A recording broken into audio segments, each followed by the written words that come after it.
আসসালামু আলাইকুম প্রিয় দর্শক, আশা করি সবাই ভালো আছেন। আজ আমি আপনাদের সাথে ব্যাংক এশিয়া স্মার্ট অ্যাপের আপডেট কিছু ফিচার শেয়ার করব, যে ফিচারগুলো আপনাদের ব্যাংক এশিয়ার স্মার্ট অ্যাপটা ইউজ করার ক্ষেত্রে আরো অনেক বেশি হেল্পফুল হবে এবং ইজি হবে।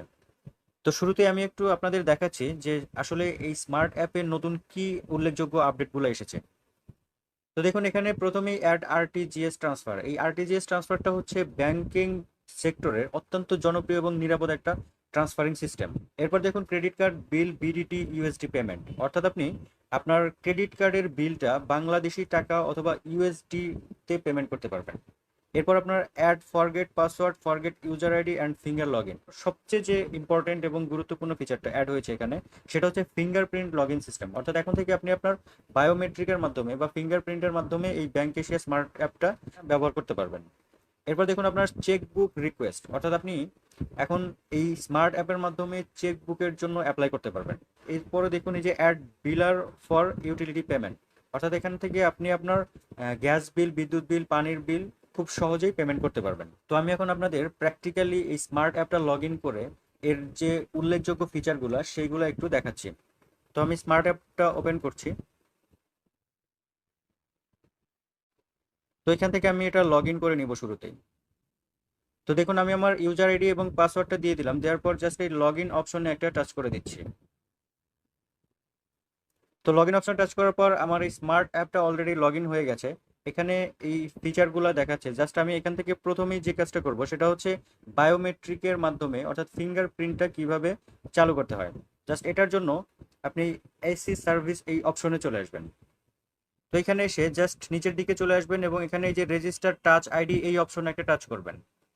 তো আমি এখানে একটা টাচ করে দিচ্ছি। এখানে একটা টাচ করার পর দেখুন এখানে অ্যাটেনশন দেখিয়েছে no touch ID register found, অর্থাৎ এখনো আমার এই অ্যাপে এই টাচ আইডিটা রেজিস্ট্রেশন করা হয়নি। জাস্ট আমি এখান থেকে ওকে করে দিলাম, দেওয়ার পর একটু নিচের দিকে চলে আসবেন। তো নিচের দিকে আসার পর এখানে অ্যাকসেপ্টেন্স টার্মস অ্যান্ড কন্ডিশন এই অপশনে একটা টাচ করবেন। তো টার্মস অ্যান্ড কন্ডিশনে টাচ করার পর জাস্ট এই পেজে আসার পর এখানে দেখুন যে ফিঙ্গার ভ্যালিডেশন, জাস্ট এই ফিঙ্গার ভ্যালিডেশনে একটা টাচ করবেন।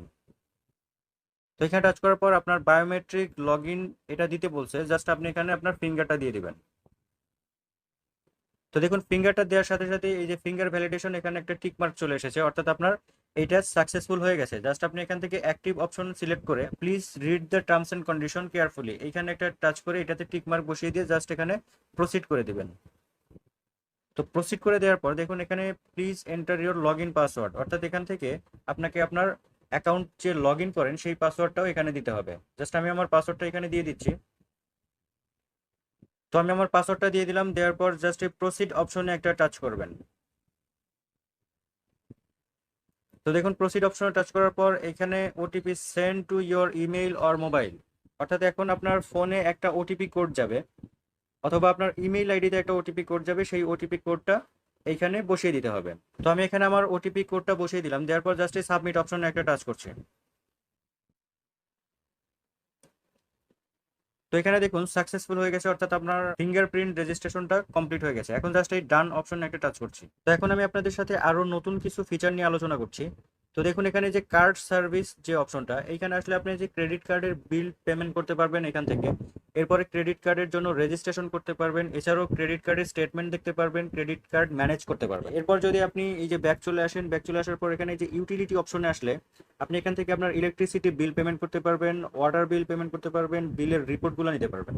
এরপরে দেখুন এই বেনিফিশিয়ারি, আপনি যদি বেনিফিশিয়ারিতে যান তাহলে আপনি এখানে যে কোনো ব্যাংকের অ্যাকাউন্ট এখানে অ্যাড করে নিতে পারবেন। এখানে দেখুন এই যে অন ব্যাংক, অর্থাৎ আপনার ব্যাংক এশিয়ার অ্যাকাউন্টটা এখানে অ্যাড করে নিতে পারবেন। এখানে যে আদার ব্যাংকে টাচ করলে এখানে আপনার আদার যে কোনো ব্যাংকের সাথে বেনিফিশিয়ারি অ্যাড করে নিতে পারবেন এই যে প্লাস আইকনের মাধ্যমে। এরপর আপনি যে এমএফএস অর্থাৎ মোবাইল ব্যাংকিং এর যে অ্যাকাউন্ট রয়েছে, অর্থাৎ আপনি এখানে বিকাশের অ্যাকাউন্ট সরাসরি এই বেনিফিশিয়ারিতে অ্যাড করতে পারবেন এবং এই ব্যাংক এশিয়া থেকে আপনি সরাসরি বিকাশে ফান্ড ট্রান্সফার করতে পারবেন। তো আশা করি পুরো প্রসেসটা কমপ্লিটলি বুঝতে পেরেছেন। এরপরও যদি আপনাদের কোনো প্রশ্ন থাকে তাহলে অবশ্যই আমাকে কমেন্ট করে জানাবেন, আর ভিডিওটা ভালো লাগলে একটা লাইক দিবেন এবং শেয়ার করবেন আপনার বন্ধুদের সাথে, এবং চ্যানেলটি সাবস্ক্রাইব করে পাশের বেল আইকনটি অন করে রাখবেন পরবর্তী ভিডিও নোটিফিকেশন পাওয়ার জন্য। তো আজ এ পর্যন্তই, ভালো থাকবেন সবাই, আল্লাহ হাফেজ।